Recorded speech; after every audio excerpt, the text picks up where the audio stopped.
Monday, October 18th, 2021. Mr. Misters, I hope you're all doing well, and I'm happy to announce that I had a pretty successful day today. So, first thing I did today was the interview at St. Francis Hospital for floor 7-1. It's a medicine observation floor. Now, I think I did pretty well in the interview. They asked me about my past experience, and I honestly put on the facade that I have no experience as a nurse. I didn't want to tell them that I quit nursing at Middlesex because of my book business, because that might be a red flag, so I just put on the facade that I'm a new grad, I have no skills, no experience. It might work out well for me because I do remember some stuff from Middlesex, and it all might come back to me when I start working, and they'll be impressed, and they'll let me get off orientation early, and maybe even switch to part-time or per diem, which is what I want to freaking do. During the interview, they asked me about all that experience stuff. I told them about school, I told them about the PCT job I had for a year at Middlesex in the float pool, and then I told them about my experience being the games manager for HBL. They seemed to like all that stuff, and they gave me the impression that they want to hire me, especially when at the end of it, the manager told me that she's going to give my phone number to the person who's in charge of setting up vaccines, all that stuff, like the physical. That way I could get into the orientation program that's starting on November 8th. Now that's like 3-4 weeks away, so it's kind of frustrating because that means I have to really figure out how I could get somebody to work for me here, like John or Marek or somebody else, because if I'm not here, there's nothing being done and the space is just being wasted. And anyways, I gotta come to here after I get off the shift, which is the night shift I'll be doing, and then package the orders, prepare the orders, bring them to the post office, and then go home to sleep and repeat if I have another night that I have to work. It's gonna be a lot to figure out. I'm gonna have a lot on my plate with this job, but they seem to want me pretty bad, especially because they're trying to get their nurse-patient ratios down to 1-5. I really hope it can stay 1-5. If I have a ratio over 1-5, so if I'm getting like 6 patients, 7 patients,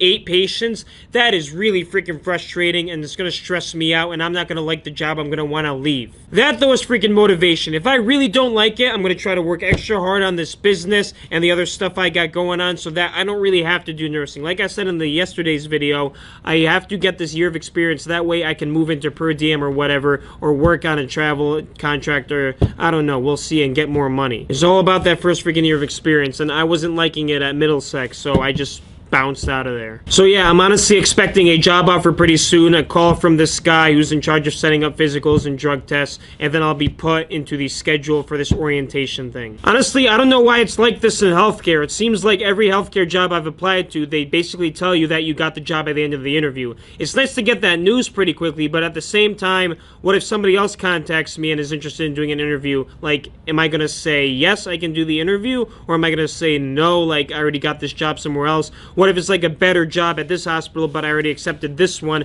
and I can't switch really? It's like good and bad right now. I don't know. I'll just stick with this for now and we'll see where it goes. Okay, once the interview was all set and I was looking snazzy, I went to the post office, dropped off some packages, and then I went straight to the warehouse to get to work on the rest of these boxes that I haven't scanned through yet, and then I had to get started on listing them all. There was honestly not many boxes left that needed to be scanned, so I was able to get to listing pretty early. This table back here was filled with books, as well as books on the ground and books on top of the pallets that needed to be listed. So when I got to work, I tried to go as fast as possible, but there's only so quick I can go because I need to make sure the condition of the book is correct, and I need to print out the tickets that I'm using to put inside the books for inventory management and making picking the orders easier. I finally got myself a ticket printer that allows me to print SKU tickets, so when I put the book on the shelf with the ticket inside, I can easily locate where it is without having to read the freaking titles of the books, which is what I've been doing, and it's been taking me forever. This ticketing system will cut my time down significantly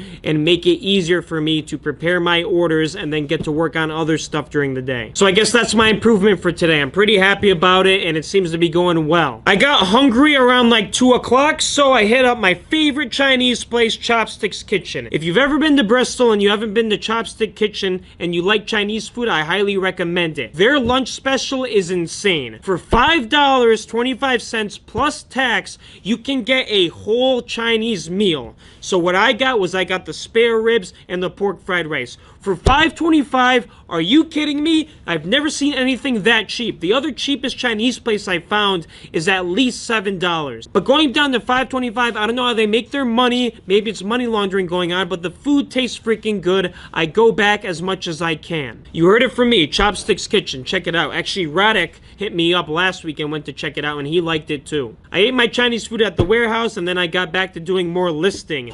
Now, one person I was expecting to stop by today to pick up some books was Andrew Leonard. Mr. Andrew Leonard was supposed to come around 2:30. I didn't hear from him, so I kind of thought, all right, he's not going to come. However, when 7 o'clock rolls around, Andrew Leonard gives me a call, and he says, hey, bro, I'm so sorry. Like, I put you off. I usually don't like doing that to people. Is it okay if I come tonight? So I'm like, hell yeah, you can come whenever you want. I'm not really mad at all because I'm here no matter what. Like, you can come whenever. It's technically open, even though I got to unlock the door for you, but you can literally come whenever I'm here. So guess who shows up at 9 o'clock? Mr. Andrew Leonard. Now, he's only supposed to be here to pick up some business cards to put out at the flea market he goes to for me, and to pick up the Rich Dad Poor Dad book I got for him at the last book sale. But that's not like Mr. Andrew Leonard. Mr. Andrew Leonard does not do a quick stop by. He likes to stay and chat. And when it's Mr. Eric and Mr. Andrew Leonard together, that can turn into hours of time spent together. So you know how late Mr. Andrew Leonard stayed at the warehouse with me?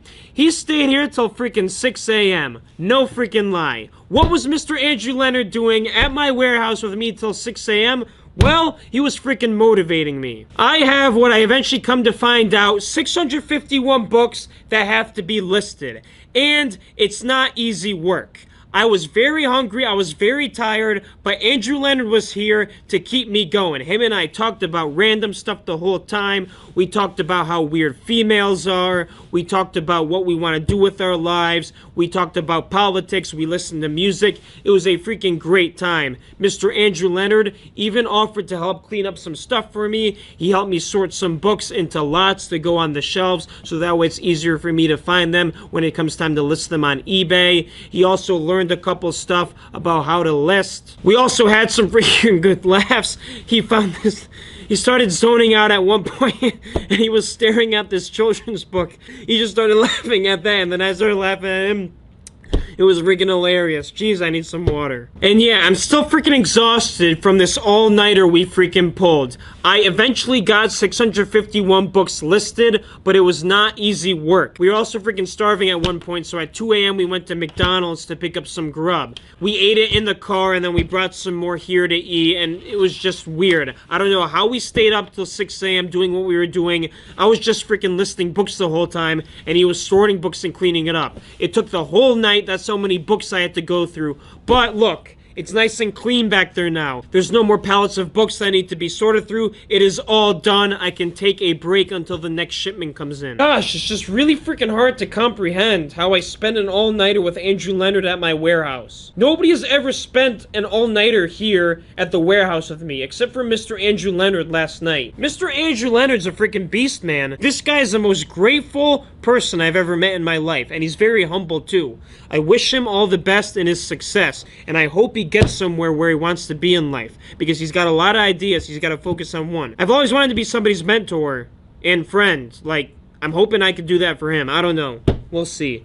It's just really weird what happened last night. Why did we pull an all-nighter? I don't know. So, yeah, at 6 a.m. when Mr. Andrew Leonard was leaving, he brought boxes of the books he wants to sell at the flea market into his car. And then I just said bye to him, and I was exhausted. I was hallucinating. I didn't know what time it was. I was freaking out whether it's actually 6 a.m. or not. I didn't know if it was actually like 10 a.m. because at 10 a.m. there's going to be the lady from the church coming to pick up the books. But thank God it's not actually 10 a.m. and I'm not hallucinating, because by the time I went to sleep it was 7 a.m. and I got 2 hours of sleep in for a nap before this lady came to pick up. Now, since I slept, I'm not going to go into what happened when this lady came to pick up the books on today's date, which is Tuesday, October 19th, 2021, because that's for technically tomorrow's video, but I'll talk about that as if, like, I actually slept through the night, you know what I'm saying? Yeah, I'm still freaking hallucinating. I'm sorry. I'm gonna go now. Peace.